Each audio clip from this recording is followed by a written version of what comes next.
کیا، جب واپس تشریف لائے تو آپ علیہ الصلوۃ والسلام نے حضرت بلال رضی اللہ تعالیٰ عنہ سے کہا، اے بلال کون سی ایسی نیکی کرتے ہو کہ جب میں جنت میں کیا تمہاری چلنے کی آواز آ رہی ہے؟ بلال کون سی ایسی نیکی کرتے ہو کہ جب میں جنت میں گیا ہوں، جنت کا نظارہ کرنے کے لیے میں مصطفیٰ جب گیا ہوں تو تمہاری چلنے کی آگے آواز آ رہی تھی۔ حضرت بلال کہتے ہیں، یا رسول اللہ صلی اللہ علیہ وسلم، آقا کوئی ایسی تو نہیں کرتا نیکیاں، غریب آدمی ہوں، فقیر آدمی، مال و اسباب بھی ایسے نہیں ہیں، تو غلامی سے آزاد ہوئے تھے، ایسا بھی نہیں ہے کہ بزنس ہے بہت بڑا۔ فرمایا یا رسول اللہ ایک کام کرتا ہوں، یہ میری عادت ہے، میں نے اس کو اپنے اوپر لازم کر لیا ہے۔ فرمایا کیا کرتے ہو؟ کہا یا رسول اللہ میرا جیسے ہی وضو ٹوٹے میں فوراً وضو کر لیتا ہوں، سبحان اللہ، وضو کر لینے کے بعد میں 2 رکعت نفل ضرور پڑھتا ہوں۔ جب وضو کرتا ہوں، جب بھی نیا وضو کرتا ہوں 2 رکعت نفل ضرور پڑھتا ہوں۔ یا رسول اللہ اس کے علاوہ تو کوئی ایسی نیکی نہیں ہے۔ میرے آقا نے فرمایا بلال تمہاری اسی نیکی کی وجہ سے اللہ تعالیٰ نے تمہیں اتنا رتبہ دیا ہے۔ سبحان اللہ، اب بتائیے کہاں سیدنا بلال، کہاں رسول اللہ علیہ الصلوۃ والسلام کی ذات مبارکہ، مگر کرم دیکھیے آپ علیہ الصلوۃ والسلام کا کرم بلال نے کہاں سے سیکھا ہے؟ آقا سے۔ آقا بتاتے ہو عمل کرنا ہے، صحابہ کرام ایسے عمل کر رہے ہیں، سن لیا ان الحسنات یذهبن السیئات، کہ نیکیاں برائیوں کو ختم کر دیتی ہے۔ سوچئے ایک لمحے کے لیے سوچئے، جن کی تربیت مصطفیٰ فرما رہے ہیں وہ کیا گناہ کریں گے؟ کیا وہ غلط کام کریں گے؟ کیا وہ ہمارے جیسے؟ آج ایک میں نے پہلے کافی دفعہ یہ دیکھا تھا، ایک کیفیت تھی، ایک کیفیت، غور کیجیے گا، میں ایک بات آپ اس کے بعد درس کو ختم کر رہا ہوں کیونکہ آپ حضرات بھی ماشاءاللہ سے تھک جاتے ہیں، لیکن یہ صرف اس لیے ہو سکتا ہے قیامت کے دن یہ ہمارے لیے باعث نجات بن جائے، مقصد صرف یہ ہے۔ اپنے آپ کو سوچیے، تمام حضرات ایک بات سوچیے غور سے،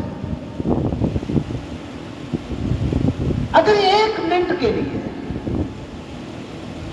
1 منٹ کے لیے ہم میں سے ہر بندہ 1 منٹ کے لیے رسول اللہ علیہ الصلوۃ والسلام کی ذات مبارکہ کا قرب مل جائے، غور کیجیے گا میں بات کر رہا ہوں، 1 منٹ کے لیے دیا جائے، ٹائم دیا جائے کہ تمہارے پاس 1 منٹ ہے، مصطفیٰ کریم علیہ الصلوۃ والسلام تمہارے سامنے ہے، بولو کیا بولنا چاہتے ہاں؟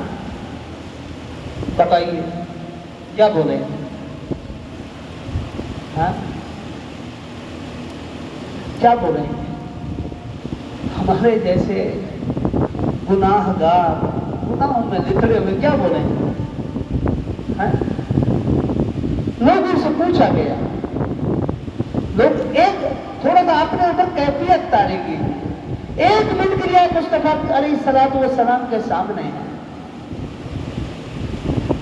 اور کہا جائے کہ جو کچھ کہہ سکتے ہو کہہ لو، جو کچھ بتانا چاہتے ہو تو بتاؤ کیا بتائیں گے؟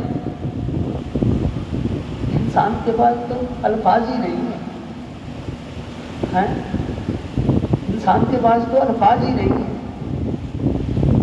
اور وہ صحابہ جن پر رب نے ایسا کرم کیا کہ مصطفیٰ کے سامنے آپ علیہ الصلوۃ والسلام کے سامنے آقا کا قرب لے رہے ہیں، آقا کی معیت میں ہیں، آقا علیہ الصلوۃ والسلام کرم فرما رہے ہیں، صحابہ کرام اسی وقت آپ علیہ الصلوۃ والسلام سے لے رہے ہیں۔ آپ کو غور کیجیے، بہت ساری باتیں ہیں، شمائل کا معنی جانتے ہیں آپ؟ شمائل ترمذی امام ترمذی نے ایک کتاب لکھی جس کے اندر میرے اور آپ کے پیارے نبی علیہ الصلوۃ والسلام کی حلیہ مبارک بیان کیا گیا اس کے اندر کہ میرے آقا کیسے تھے. میرے آقا کیسے تھے.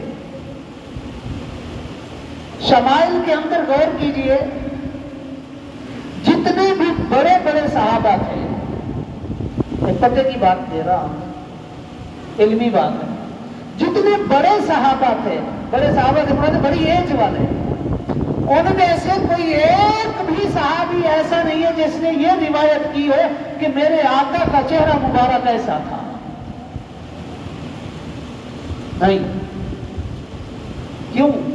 آپ کے جلال کی وجہ سے صحابہ کی آنکھیں نہیں ٹکتی تھی آپ کا چہرہ انوار پر. ایسا نہیں ہوتا کہ سامنے سے بیٹھے ہوئے. نہیں، صحابہ کہتے ہیں کہ ہم جب آپ کے بارگاہ میں ہوتے تھے ایسے بیٹھتے، گردنیں جھکائے، گویا کہ ہمارے سروں کے اوپر پرندے بیٹھے، ہلتے نہیں تھے. یہ نہیں تھا کہ کبھی ادھر کھجلی ہو رہی ہے تو کبھی ادھر ہو رہی ہے تو کبھی یہ کر رہے ہیں. نہیں، جب بیٹھے ہوئے تو اتنے سکون سے کہ اوپر پرندے بیٹھے ہوئے.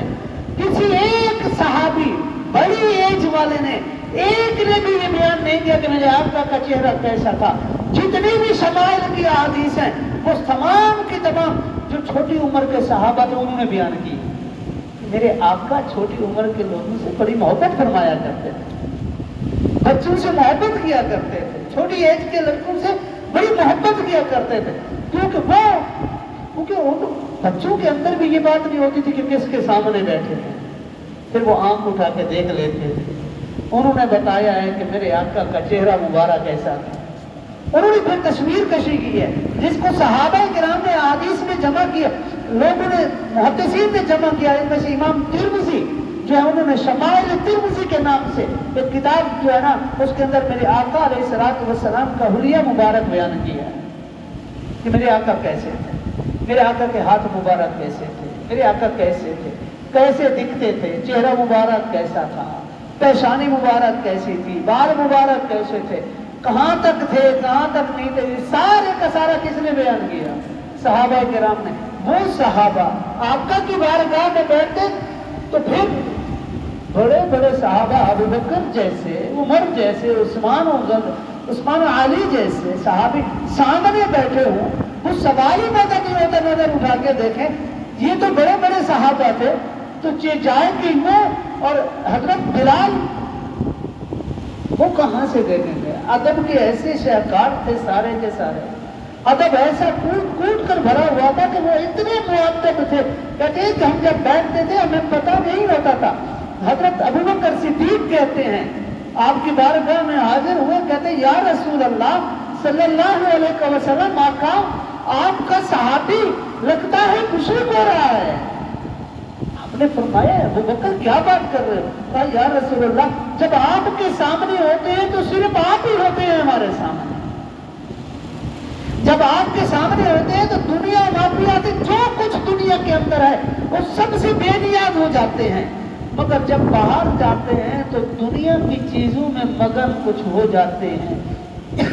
وہ اس کو بھی اپنے لیے یہ سمجھتے تھے یا رسول اللہ دیکھیے کہ آپ کے بندے، آپ کے صحابی ہو کر ہم دنیا میں پڑ جاتے ہیں، دنیا کے کاموں میں پڑ جاتے ہیں.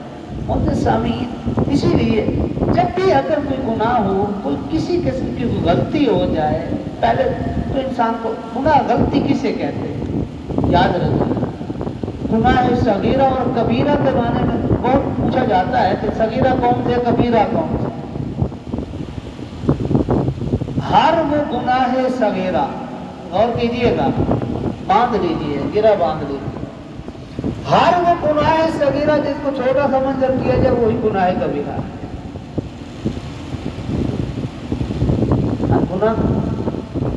ہر وہ گناہ صغیرہ جس کو چھوٹا سمجھ کر کیا جائے گناہ کبیرہ ہے. بھول علیحدہ ہے، جان بوجھ کر کرنا علیحدہ ہے. ایک ہوتا ہے نا بھول سے ہو گیا، بھول علیحدہ ہے، بھول معاف ہے، مگر جان بوجھ کر کہے کہ یہ نہیں چھوٹا گناہ ہے میں اس کو کروں، یہی تو کبیرہ ہے.